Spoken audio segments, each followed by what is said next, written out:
morning! Happy Sunday everyone! Maglalakad na naman tayo ng 15 to 20 minutes bago makarating sa bus. Let's go!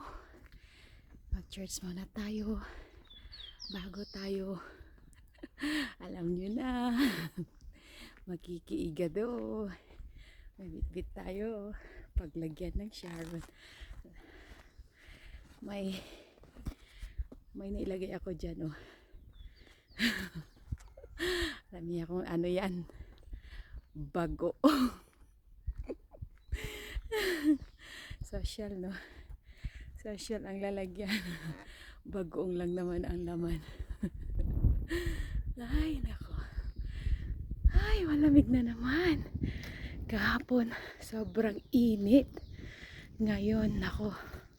Yan, windy na naman. Weather talaga. Parang tao lang din yan. Hindi naiintindihan ang ugali. Papalit-palit. Okay. Hinihingal na ako. Bye for now.